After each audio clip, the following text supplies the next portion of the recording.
Intelligence, and your host for the afternoon, Keith Guberman.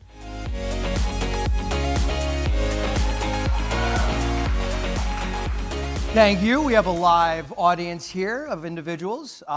Thank you for those tuning in from across the world, I think. And thank you to the production company for getting this whole thing set up. We got a bit of a show for you guys, and I appreciate you tuning in. Hi, Mom. Say that.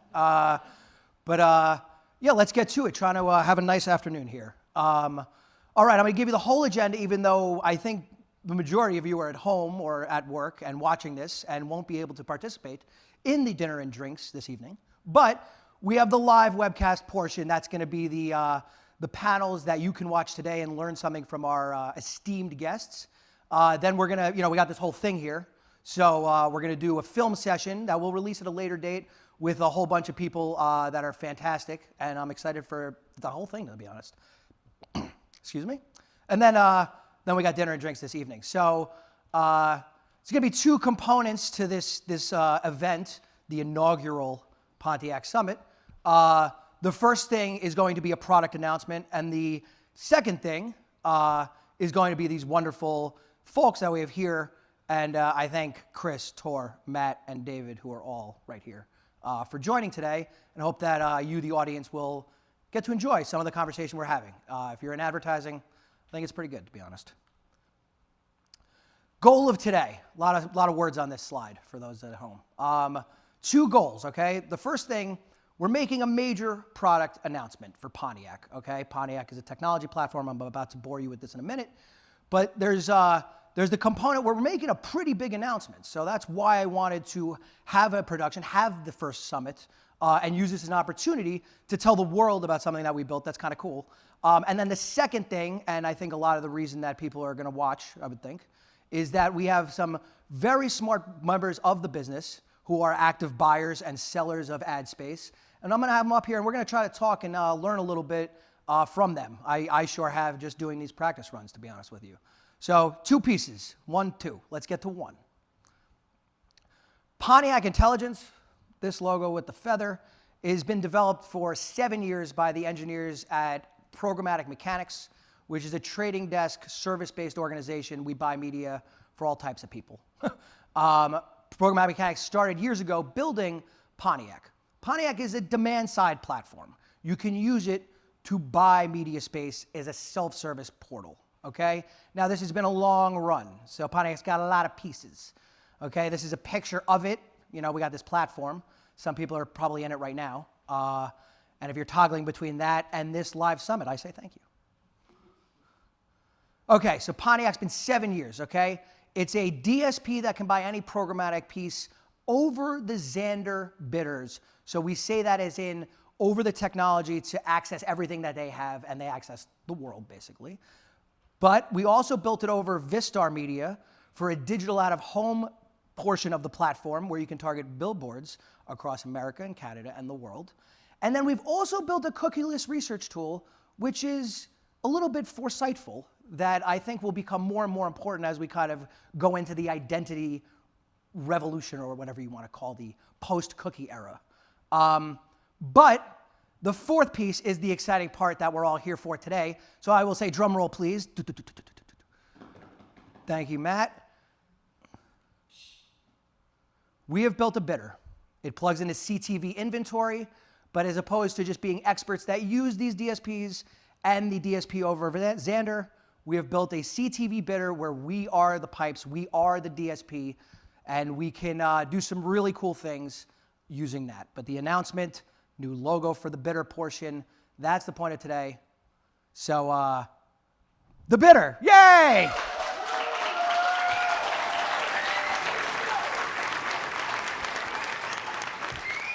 All right, well, let's get to it. Thank you for listening to the first portion. Now we can get into, I think, what's going to be a very interesting afternoon. On that note, we're going to have a couple reoccurring themes as we talk to these experts. We got reach. I love the word reach. Everybody in advertising likes the word reach. So we're going to talk about reach. We're going to talk about the audience. Audience, also a popular one. We're going to get into CTV. We built the CTV bidder. Surprise. Going to talk about CTV and TV. programmatic systems and business, the identity, as I said, there's a whole bunch of stuff going on around that, and then signals in advertising. But on that note, we're going to use one of the Pontiac instructional videos as the changeover, so please enjoy that, and shout out to Christian, whose voice you will hear as he walks you through it.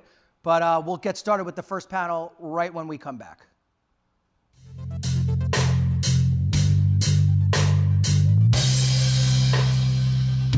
Once you've received your credentials, go to pontiac.media and access the login page. Enter your account credentials and enter the platform. In the top right-hand corner, you'll notice the toggle between the Pontiac DSP and the Pontiac OOH, or out of home. Green indicates which version of the platform you are currently accessing. If you don't see the OOH side, contact your account manager and request access to Pontiac Digital Out of Home. First, we'll need to select a new advertiser. Click New Advertiser and then open up New Brand. Please ensure that this is spelled correctly and that this matches the branding of the creative. Once you've submitted your new brand, save it and then give your new advertiser the name you desire and then select that brand from the drop-down menu.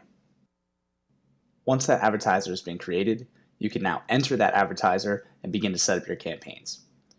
The first thing to do is to find the venues and the sizes of ads that you'll need for your campaign. To do so, select New Line and scroll down to the Edit Targeting portion of the campaign. There is a massive amount of information being loaded, so the platform does take a little bit to load the map and all the venues that we can target across the country. This is where you'll be able to use the Find Venue section in order to pick and choose exactly which locations you would like to advertise to. You can sort through a multitude of criteria in order to hone in on specific placements for creative size, location, and many more factors. We're going to be searching for billboards in the state of New York. We'll use the map to zoom in close to Times Square there and pick this location right on 6th Ave. You can navigate to the billboards using a full screen version of the map to more easily find your location. In order to find the billboard specific information, minimize the screen and click on the little marker. Once you've found the location you want to target, memorize the street name and use that to search in the list below. Select the location you wish to target and then click Add Selected Venues to Target. Once you've added a venue to your target, you can go to the venues we are currently looking at and find the creative size required to deliver to that location. The Pontiac platform will give you information about that placement, how many times it serves per day, and the total number of eyeballs that will see that on a daily basis. It will also give you bid information so we can ensure that we win impressions on that location. Now that we have the information we need, we can input the rest of the campaign information. Give the campaign a name, and then select the dates. For this, we'll run from October 1st through October 31st. Input the lifetime cost of the campaign, and then set your bid. We encourage bidding slightly above the recommended bid price to ensure that impressions are won against this location. Once the campaign information is set, you can submit this line and upload your new creative. Now that we have the information needed to upload the creative, we select New Creative and select between image or video. For this, I'll show you a video. Give that creative a name and select the size that the location we're currently targeting supports.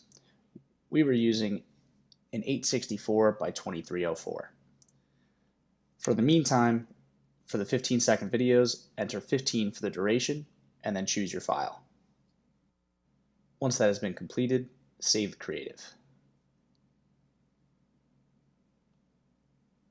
Now, you can access the line and go back in and set that creative to the line item to begin delivery.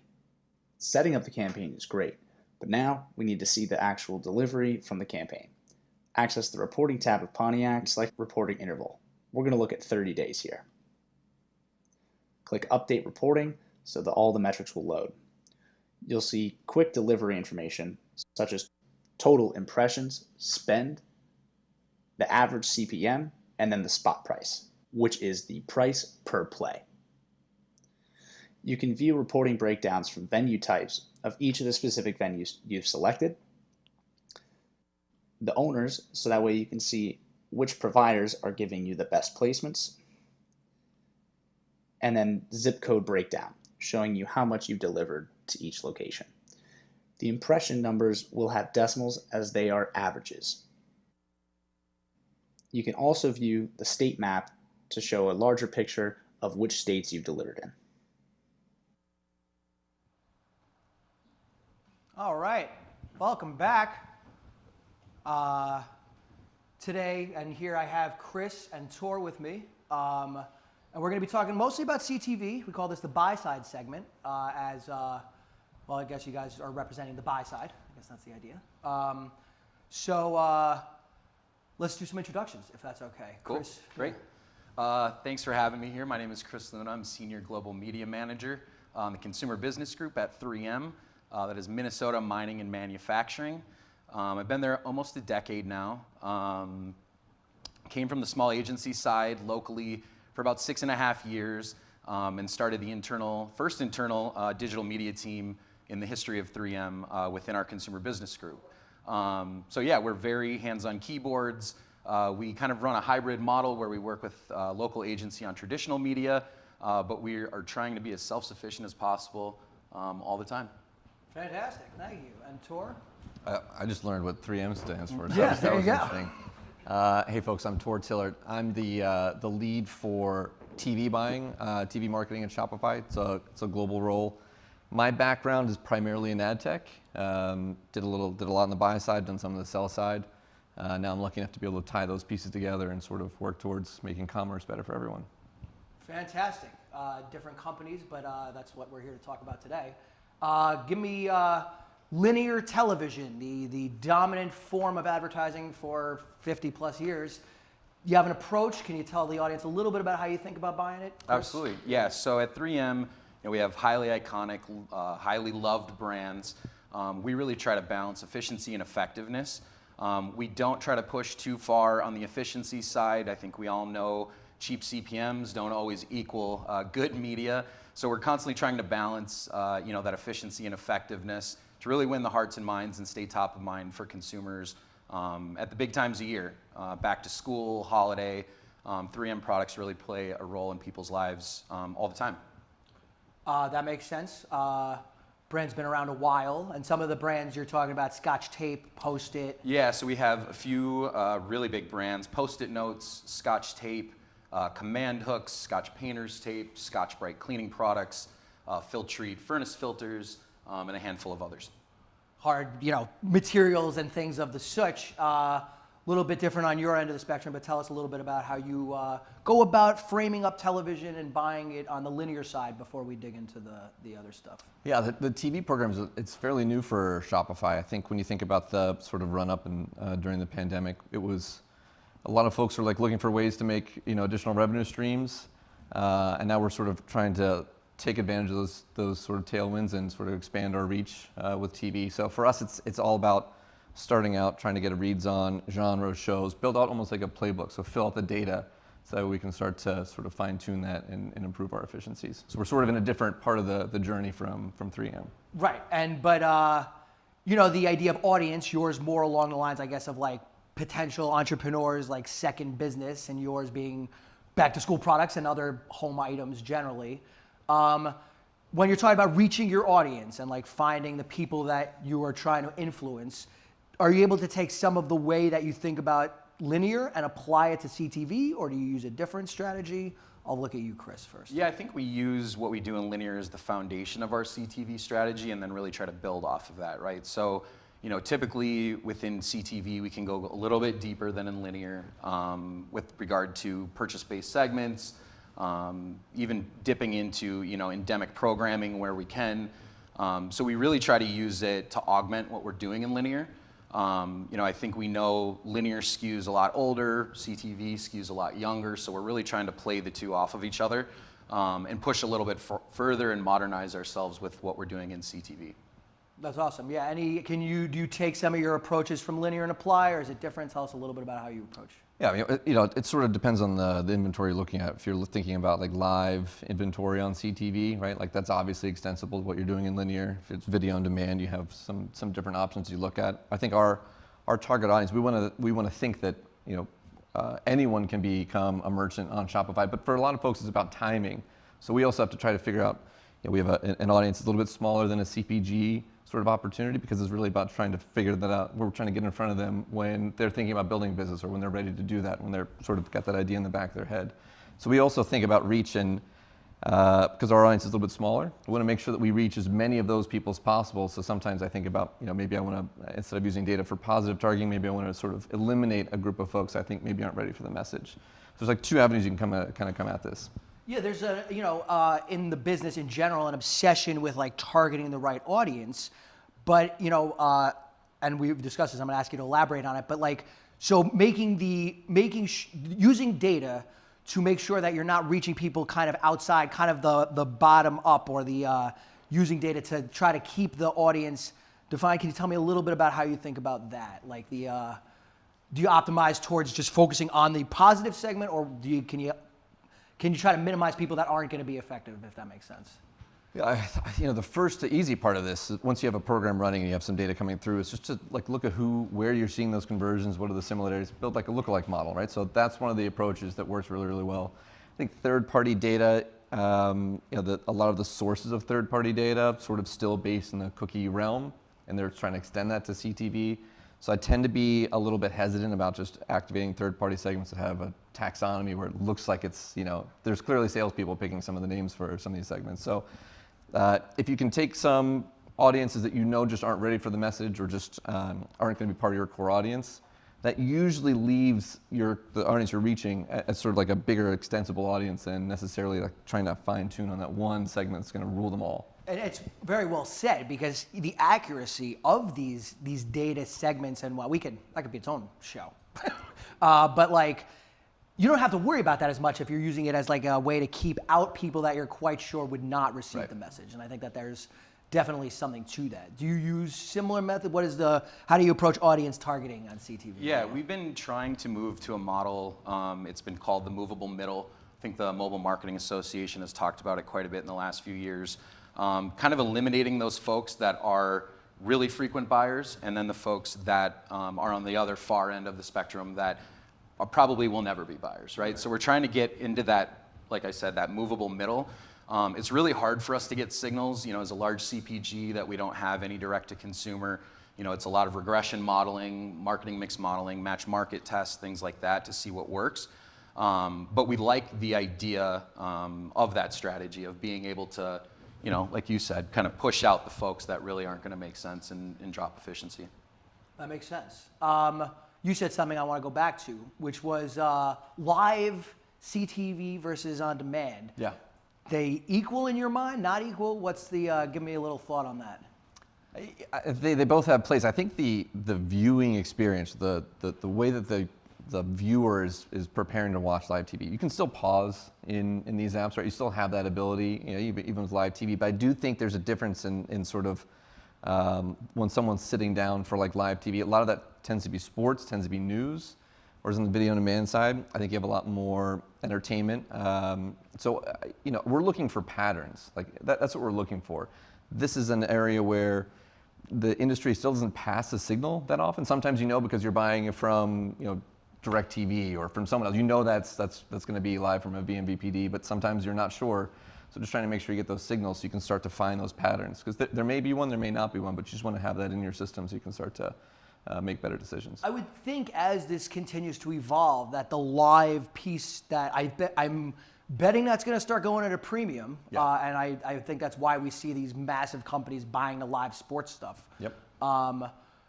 But there's the audience on the trying to find the audience, and then there's content. Like, what are they watching? You have content strategy. Tell us a little bit about how you value what they're watching as opposed to other audience signals or the like. Yeah, we know residency goes up when there's an endemic fit, right? We try to restrict our linear to a handful of partners that make sense. Obviously discovery is in the realm of all of our products. Our audience is there. It allows us to have natural integrations through the larger buys that we do. So that's kind of how we think about it. And that makes sense. That's endemic for you guys. Yep. It's like home improvement stuff Yep. and whatnot. Your thoughts on content? I mean, what have you found shows or partners that you focus on? You kind of keep it broad. What are your What's your approach there? You know, in CTV buying, you don't often get the show specifics. Right? I think a lot of platforms can resolve to a network using like IDs, you know, sort of do that mapping. But shows, it's risky for a lot of publishers, right? Because that's data that you have to get permission to sell in at least a programmatic environment. So unless you're doing a direct IO, it's tough to get that show level detail. So you have to go a level up. So you're going to genre, right? And you're hoping that whatever mapping you have on the linear side is the same on the CTV side, and fine tuning from there. Do you, your thoughts on the long tail? Do you guys, you know, with programmatic, with display ads, you know, the long tail is a giant, long time business. On CTV, the amount of content is different. Do you have an approach? Do you work with like the aggregators or the virtual MVPDs or any of that stuff? Or any thoughts on it? Let's go Tor first. Yeah, you know, that comes back to the live piece. If you're going to do live, like there's certain partners you can work with. You've got the Hulu Pluses, you've got the VMVPDs. You know, I think a lot of the cable companies are doing a much better job of trying to enable that. You know, if you still have a box, right, like trying to get into those boxes to enable that, and it kind of goes the other way. So it's really about, you know, trying to figure out those signals for what are the response rates for different signals, like for different ways of viewing TV. I think you have to be a little agnostic because the industry is still figuring out a lot of these pieces. I think we see a lot of the network model coming back up again, which we thought maybe we'd never see again after display. But you know, there are efficiencies to be had in some of those partners. I think it's worth exploring. I think you just have to keep trying and have an open mind and have an experimental budget so you can sort of play these things and figure out what works. I'm going to go change it a little bit to you. There's one dominant measurement company in the CTV space for quite some time now that's panel-based. Not talking specifically about whether it's good or bad or the panel works. Do you kind of use their rating system? Do you pair that with other data? How do you kind of, how do you try to figure out how much you reached both, you know, linear and digital? Yeah, I think we try to use multiple forms of measurement. And not rely on a single one to be the holy grail. I think that's where we're very fortunate is, you know, we can look for correlations in the data. We can put a few different measurement partners on a buy and see what's happening. And we can see the flaws in certain measurement systems when we do that and see the pros in others. So I think for us, it's not, you know, there's no golden arrow as to how we figure it out. We piece together a few different things and kind of look at it under that lens. That makes sense. You guys, measurement? Yeah, you use a bunch. I think you get different signals from different places. You know, in linear, you got your cost per spike, right? That gives you a read pretty quickly after you get an airing, right? Like what's going on. That can help you with, you know, judging how effective a particular airing is. And then you've got, with CTV, it's much more deterministic, right? Not necessarily a panel for that. And you can get quicker reads. You can help that to validate what's going on the linear side. If you see totally different results, that's something to dive into. Like whether or not it's actually happening, it's still something to dive into. So you got to just take all these signals together and just sort of figure out, you know, where areas we need to explore more, and if it's working, like that just helps to get validation if you see the same signal in more than one place.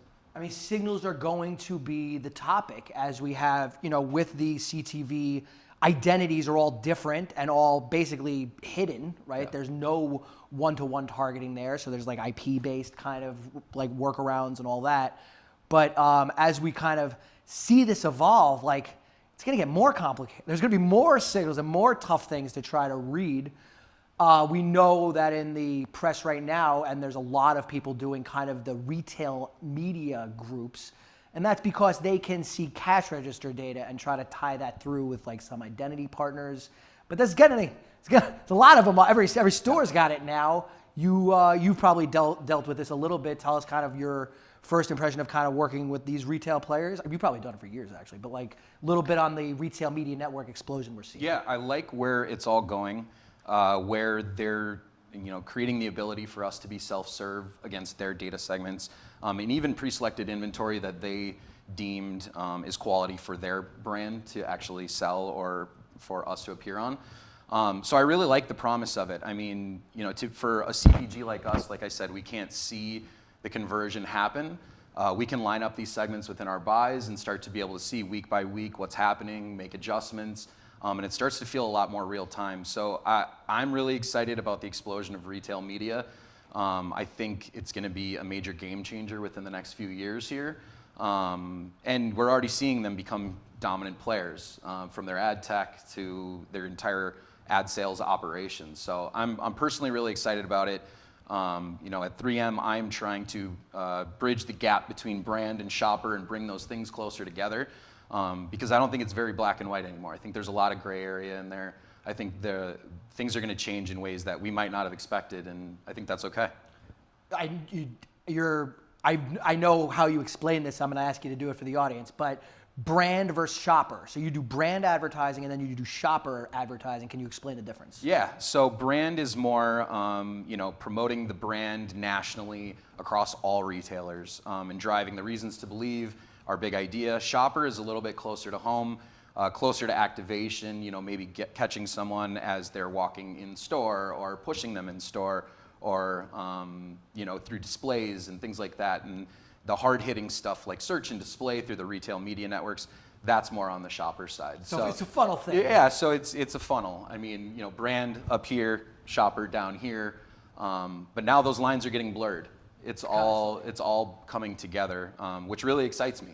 Brand advertising. I mean, you got some brands that, I've played with Scotch tape since I was 4 or whatever. It's like, how do you think of brand advertising? How do you think about trying to get people to just think about the brand? Do you have any general philosophies on brand advertising? Yeah, I mean, there has to be a value proposition and a reason to believe. We have to win the hearts and minds and remind people why we're a superior product, why we come at a higher price, and what purpose we serve in their lives. So, personally, I always wanted to be a creative. I became a media guy, so the brand side really, really excites me. I love it. The reason I got into advertising is I grew up on pop culture from advertising. So I love that. When brand advertising can hit the mark and really move people's hearts and minds, I think that's everything. That's what we do, and that's where I think that it can come through. And the bottom of the funnel, the top of the funnel, it's completely changed these days because of technology and kind of the fragmentation of media. Right. Brand, you guys all DR, some brand. How do you think of the break? I run the TV program, and I think you can't separate the sort of the reach and the sort of the ability of TV to help with unaided awareness and aided awareness, right? But we do have targets we're trying to hit. So I think of it like brand formance, that sort of term. The world of commerce and e-commerce is so big, and Shopify has solutions for so many pieces of this that it's difficult in a 15 or 30-second message sometime to pick which parts of that do you want to feature. So I think one of the things we're trying to do is we build out the playbook for what shows, networks, audiences work is the messaging, right? And TV ads they're expensive to produce, so you have to be efficient with your time. I think you have to use you want to make sure you use the right data and the signal. So everything from trying to get reads on your storyboards to aligning that with the performance when you first air it. That way you can start to see those patterns and tease that out. And with CTV, you have the ability to target your message specifically, right? You don't often get that with TV. You can do a show, you can do day part, but you can't target that granularly unless you do data-driven, linear, or addressable. So if you're buying national TV, you're limited there, and CTV can be a great way for you to play and see how those things are working before maybe you bring it to the bigger budgets. That makes sense. It's a little bit more modest on the budget requirements, so you can kind of test and learn as you go. Yep. That makes sense. Trying to think So you said you picked a couple of partners that you kind of focus on. Are they able to, you mentioned Discovery by name, but do they have kind of like the retail media is offering the ability to kind of draw the full circle around what people buy in store? Do you find that all the CTV companies are coming with slightly different offerings as well in terms of what you can get if you kind of go the extra mile? Does that make sense? Yeah, I mean, a lot of things, technology is advancing, things are becoming shoppable. A lot more direct attribution through QR codes and things like that. We're definitely seeing a lot more, I would say, product innovation from a lot of the CTV companies because I think they know that's kind of the nut to crack, right? To get the linear stuff to really fall over and move to CTV, they know that they have to show some kind of attribution and some sort of an engagement. So we're seeing a lot of that, a lot of product innovation these days. That makes sense. There's one streaming service that's now going to make ads available. They've announced that it's only IO based, okay? That it's not going to have a programmatic component. As people who deal in programmatic advertising all the time, I'm going to ask you, When do you think they make it available programmatically down the line? Do you have an estimate? 1 year, 2 years, 3 years? You want to give us a guess? We've talked about this quite a bit. I mean, there's a natural progression to these things of how the sales organizations start at the beginning and then kind of whittle down. I'd say it's probably 12 to 18 months before they start moving into, PG, maybe PMPs, and then start rolling out. The CPMs they're charging right now, it's purely a vanity play. Untargeted CPMs that are very inflated, maybe 2-3 times the rate we typically pay.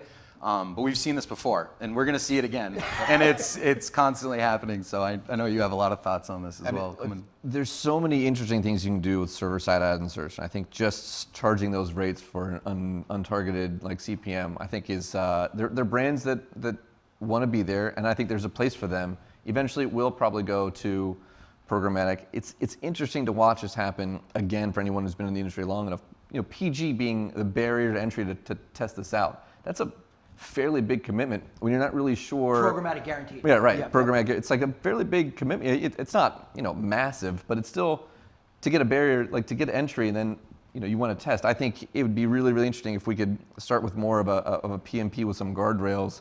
Let us test and refine, because what I want to do is I want to say, like, here's the part that was working. I want a PG deal for that now, instead of saying I got to take everything you have and then figure it out from there. Well, yeah, it's it starts off with you can only buy it this way, but then it's going to be 8 months, 12 months when they're like, let's see how much ran, where everything ran, and they're gonna be like, we had millions of unsold ad slots. Like, we should come up with some way to sell that stuff. So it's all yield management. Yeah, it's all yield management. I think that'll come.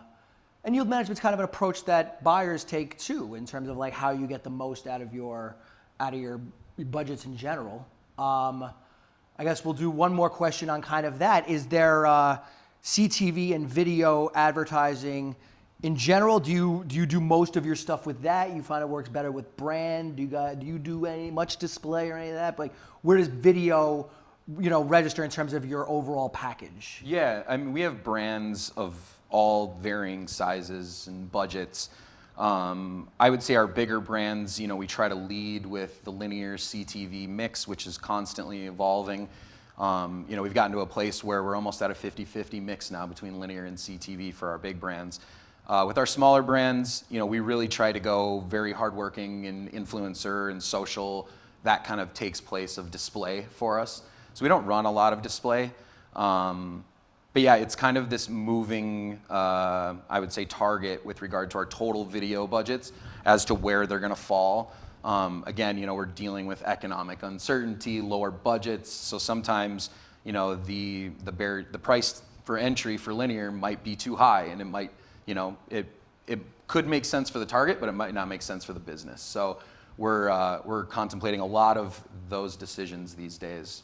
That makes sense. You have maybe more of a DR component, but you video and I guess display and search and those things. How does that? I realize that you do the video, but give us a little insight on that. I mean, I'm part of the growth org, and our job is to primarily help to build the merchant base. Like it's an ecosystem. We want everybody to participate. So we have direct mail. We have audio components to this. We have there's a whole team that does digital display, and that digital display and video like that. Like, is it the size of the TV that it determines? Is it me, or is it my colleague Danielle? We're still trying to figure that out. It's the content. So there's teams that sort of exist, and as you sort of look at TV and digital video, like, where are those lines? I think those teams will get closer together. We work really, really well now, but sharing creatives, they have to be slightly tweaked, I think, for the different mediums. I think that makes sense. But I think those teams will get closer, and as you guys have been doing a lot with mixed media modeling, there's all these different parts of the funnel that we have to work with. I think as we evolve, we'll start to see those channels that are complementary, and when those strategies should align. We have a integrated strategy, creative strategy team, which has been really, really helpful to tie all those things together. So we're still kind of like building the playbook for all of this as we go along, but it's super interesting to see how it develops.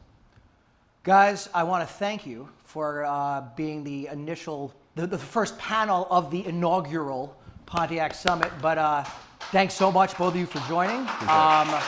And that was great. And I'll kick it back to you guys to play another one of Christian's videos at this point.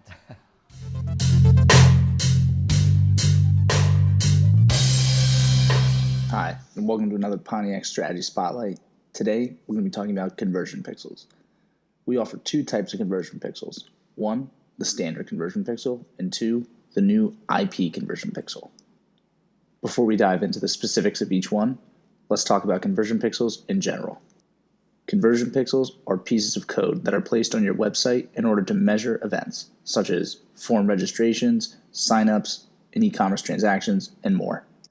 When a user reaches a page where that pixel is placed, it's considered a conversion event. Typically, these are placed on thank you pages or confirmation pages. They can also be coded to fire on a click of a button. They allow you to track conversions from your campaign that stem directly from Pontiac. Our basic conversion pixels have been the industry standard for years. They use cookies to help identify which users convert and if they came directly from one of the ads you delivered them. These pixels excel in environments such as display, native, and video, and can be fully customized with their own look-back windows for both post-view and post-click attribution. You can also add macros to these, such as order ID, which can pass back the order ID or submission number of a completed conversion, and revenue, or the transaction or donation amount. This allows you to align both the Pontiac system with your internal record keeping by having the same order ID, as well as run return on ad spend reports to see how much revenue you've generated from Pontiac campaigns. In the platform, you'll see total loads. This will show you the total number of users that have made that pixel fire. This includes conversions from other media sources. Total conversions will be the sum of both post-click and post-view conversions attributed to Pontiac, and then PV means post-view and PC means post-click. This will identify how the user interacted with your ad before they converted. In the Pontiac reporting tab, you can run a specific conversion report, which will show you the date of the conversion, the type of conversion, the revenue, and the order ID, giving you all the tools and information to match up records from your own internal conversion measurement system to the Pontiac measurement system. Now that you have an understanding of conversion pixels, let's talk about the new IP conversion pixel. The IP conversion pixel was developed with our engineers to help solve a lack of conversion measurement in campaigns such as connected television and audio. It uses both the conversion aspect and the ad call to match IP addresses of users who received an ad to users who converted. This way, in cookieless environments like connected television and audio, you can still measure conversions with ease. So in formerly unreachable environments, you're able to easily identify users who have converted and attribute them directly to your campaign. Also in our custom reporting, the IP conversion pixel reports are slightly different. They'll show you information such as the pixel ID, the conversion time at which the user created that conversion, the impression time, or when they received the ad, their IP address, the auction ID in which that ad was sold to them, their zip code, the site on which they received the impression, the exchange that sold that impression, and finally, the geo-region, or the state in which they live in. Both of these pixel types are available in the platform and can be created for any advertiser in Pontiac. Now that you're armed with a little knowledge of conversion pixels, you can set up your campaigns to start measuring conversions. If you'd like to learn more, you can check out our wiki or reach out to us via our help center. And as always, thank you for watching. And welcome back. We're going to move on from the buy side, or how brands and advertisers think about acquiring ad space, to a couple of experts here on selling ad space, or how publishers, I put up a definition there, kind of in our world, that could mean anybody who has ad space for sale. So I got two experts, Mr. Matt Prohaska and David Koval here. And David, if you could introduce yourself and tell the audience a little bit about what you do. Sure. Thanks for having me, by the way. I'm Dave Koval. I work at GSTV. I've been there for about 4.5 years. I'm the Vice President of Digital Partnerships. And so I spend most of my day thinking about growing the programmatic business. That's my primary responsibility.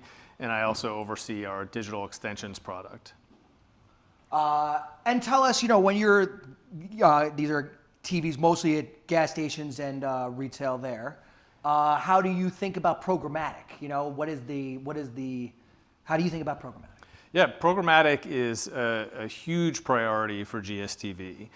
There's a number of reasons why this is really important. First, if you think about it from the advertiser perspective, most advertisers are preferring programmatic investments because it gives them flexibility, it gives them control, it gives them all the data on demand in a dashboard. So we need to make sure that we have supply available in the way that they want to buy it and activate. On the publisher side, programmatic has been able to unlock some new revenue.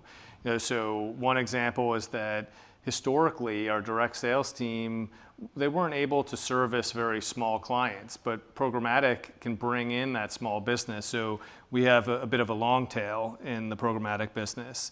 So it's smaller investments, but many, many more of them. So that's something that I'm pretty excited about. That makes sense.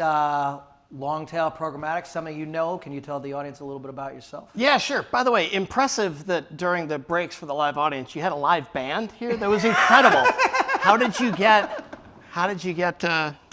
Jimmy Fallon's band? Incredible. Questlove is such a short song. I didn't know Questlove was available. Pretty impressive. Thanks for having me here. I'm privileged to lead Pontiac Consulting. There are about 75 of us around the world that get to help. Publishers are about 40% of our clients. We also help data and tech companies that sit in between. 25 or so percent are buyers, and then we help other independent groups like investors, private equity, and trade groups like the IAB and ANA and folks like that, and a couple of governments just kind of keep everybody in the right side of history. As we all know, we're kind of rewriting history a little bit as we go. Statewide, federal-wise, globally here. So yeah, we help with folks in their tech targets and talent. So our original tagline was programmatic help for all. So our job and goal, and helping almost 600 clients now, fortunately, is to just be an independent, objective voice and help everybody selfishly at the same time. Proud by coincidence when we heard that Dave was joining us, not staged. Nice bonus that we've been able to work with Dave a couple of times and his team. We're going to talk about identity and a little bit of all that's going on. I know that you are kind of an expert on that, but I'll start with you, David, on the idea of, do you offer, I mean, there are ads in gas stations, but do you offer any type of targeting or other things? How do you guys address that?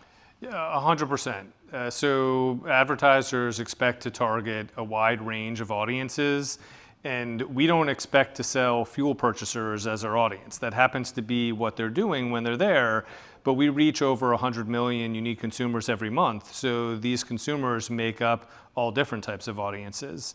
So we can do behavioral targeting, we can do geo-targeting, we can use first-party data, we can use third-party data. Generally, what I do in a lot of my meetings is I'll talk about how you should think of each of our locations kind of like a household, where there's multiple members in that household. There are multiple consumers at each fuel retailer. And so we profile those locations. And if we want to target a given audience, we'll look for the right locations that are best suited for that given audience. And we might use behavioral segments or geographic segments or geographic targeting to inform what locations are best. You said something in one of the practice rounds that I liked, which is, what can you infer by, which gas station do we all use, I guess is a way to say that. But what do you know about that? Well, a lot of people do choose to fill up their vehicle close to home. So you can learn a lot about the makeup of a given location by looking at the households around it. And then you can make some educated guesses about who's going to be filling up. And so that can help determine what locations are best for a given target. Fascinating. Staying on identity, okay, there's many organizations and coming kind of with their different approach to it. So many companies. Anything you can make of kind of what's been going on in the identity space for us? Yeah, for those who don't know, we actually have published the world's first and only list of identities. I have it. Hell of a tee-up, yeah. PontiacConsulting.com if you want. There are 105 companies still alive today around the world, believe it or not, that have some form of either deterministic, probabilistic, and or contextual targeting. I mean, we all know that as the cookie gradually goes away, it's amazing to see. I mean, you guys are obviously smart enough to know that 40% of cookies are already gone because of this little fruit company and another browser that have pulled swept a couple legs recently. But there's one browser still hanging out there that's kicked the can. But still, to replace that, sellers and buyers like Tor and Chris and hundreds have to rebuild, scale, and re-stitch together this identity. And so there are a lot of folks that have a lot of marketing spend and give good panel talking about how they're the only solution. We fortunately have had a lot of practice helping buyers and sellers test and evaluate based on the first-party audience they already have, or what they need to do to re-bridge and reconnect with second and third appropriately, understanding what the direct connections are, not just kind of buying third-party data in this stew where you don't know what the heck an auto intender is. And it was someone that maybe looked at an article about a car recall on the Times, my alma mater, 3 months ago, and suddenly they're an auto intender. Probably not. So the new first party and the new clarity is finding real people at real places with an understanding that there's an opt-in and an agreement, and a lot of publishers are really debating and having challenges redrawing the value exchange and the agreement with an audience. Like, the only reason we're trying to track you, and for the 1% of people who are freaking out about spyware and surveillance technology, it's just to serve better ads, guys. We're really not doing anything else. We just hope you don't. I mean, I know a lot of the good-looking, cool young folks over here in the audience don't remember in the mid-90s, we had these things called pop-ups and pop-unders, and there was an ad called Punch the Monkey that has been famous for what advertisers would try to do to just get you to click on the damn banner. And it was just so ridiculous and awful, and at least a quarter of our web experience was trying to find the X out of the pop and pop. Like, we don't need to go back to that. But if we don't figure this all out together, please enjoy. And for the folks who say, I don't want to be tracked at all, please enjoy spray and pray, just trying to, you guys know what that's like and how hard it is when you're just having to use math, and reach and frequency goes completely out the window. So much worse experience if we don't get identity right. The GDPR and the regulation in Europe kind of has this identity conversation going. Are they coming? Is a lot of the identity companies that are further down the road? You see them coming out of Europe due to this phenomenon? Yeah. Companies like Zeotap, great people, but pulled up stakes when a lot of that happened. They're still offering different services in different regions, but they're one example of 50 companies who have completely either pivoted, pumped brakes, or, fortunately, there are very few ID companies that are in that game of, all right, well, let's just try to keep things going. Like, when the 4-year-old knows that she's stealing cookies and mom or dad has caught him, and they're trying to grab as many as they can, pun intended, there are a couple companies still doing that, realizing that the game is going to end pretty soon here. But that's why privacy engagement technologies and new tech that, again, allows folks to do things properly in vetting everybody along the food chain and establish a better direct connection. These consent management platforms, or CMPs, relatively new acronym the last few years, but hopefully they're going to get a little more traction so you don't have to constantly hit the same banner of, yes, I'm okay with cookies. And why do I keep having to actually hit OK? If you're using cookies and telling me it's OK, aren't you cooking me so you don't have to ask me tomorrow when I come back? But anyway, there may be some operational things that your experts can assist them with. But yeah, that's a little of where, fortunately, we in the US are learning a lot from our friends across the Makes sense. Contextual advertising is back. That's a statement. It's always been around. People, it's tough. Much better than most, the crack of the cookie retargeting. Just go find it the bottom of the funnel right at the last tip and just pound mercilessly and try to get that, and the temptation to be able to do that. And we'll get to attribution and measurement, I know, and the challenges publishers have. But if the rules of the game are set up, last click, last touch, yeah, that has been the game forever. But if you properly step back and have smart buyers like those two gents before us, and a lot of others, fortunately, that are getting educated about changing the way we keep score, then fortunately, it's not going to be as much of a fishing exercise to try to catch the same folks that are in every single person's pool. you can actually then, tell a real story and understand how to sequence and find folks appropriately. Makes sense. When you get advertisers or buyers that want proof of performance or some type of that, how do you guys address that with ads at gas stations, for example? Well, for proof of performance, a lot of people are seeing it live, so we try and show that's a real person there. In the case of GSTV, we only count impressions based on fuel transactions. So somebody has to fuel up, and that is what triggers an impression count. That's kind of your viewability. Right? Exactly. Nice. I was thinking about the context discussion. For us, context has kind of a couple different meanings. So one is we have a show. When somebody fuels up, we play this show. It has programming interspersed with advertising. And so some advertisers, they want to be adjacent to certain programming that we have. That could be entertainment, it could be sports, it could be something that's informative and educational like weather.